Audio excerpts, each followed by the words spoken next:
Welcome to E7 TV. నా పేరు శిరీష.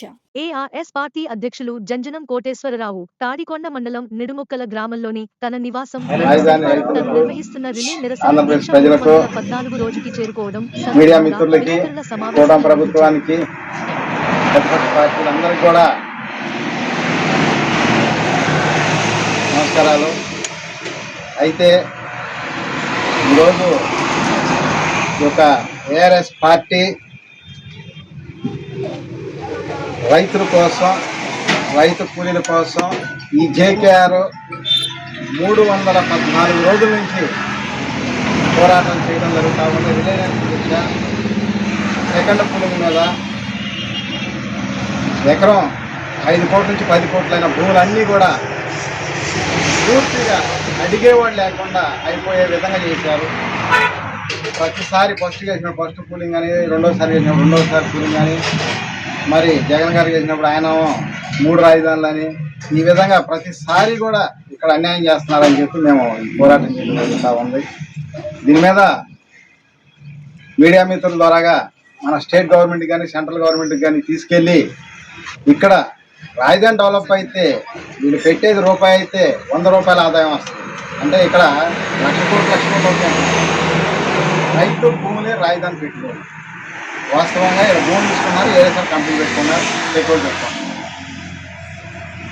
అయితే ఒక ఇన్నర్ రింగ్ రోడ్ ఒక 10 కిలోమీటర్లు ఇంతకుముందు భూములు తీసుకొని అమ్ముకున్నారు తప్పితే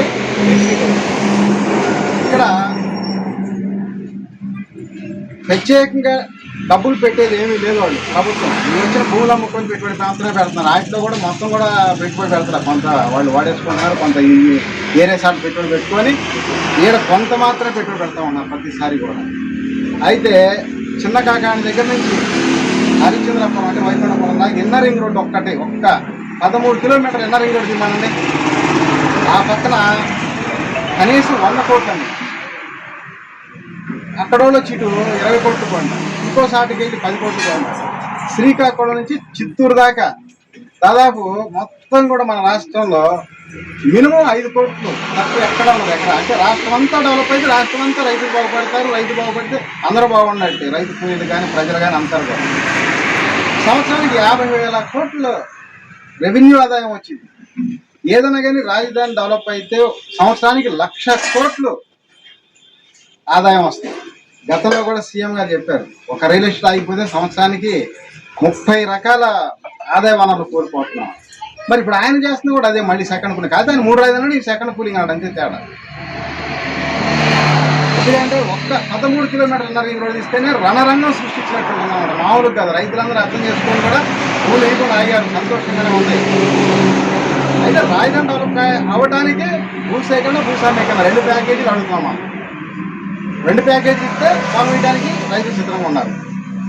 అలాగే ఇంకొక ఆయన అంటాడు, ఇది కమ్మ రాజధాని కదా, చంద్రబాబు నాయుడు దూరదృష్టితోటి సిఆర్డీఏ పెట్టాడు. అంటే సి అంటే సోదరులు, ఆర్ అంటే రెడ్లు, డి అంటే డెవలప్. అంటే ఓన్లీ సోదరులు రెడ్లు మాత్రమే డెవలప్మెంట్ కావడానికి సిఆర్డీఏ పెట్టుకున్నారు.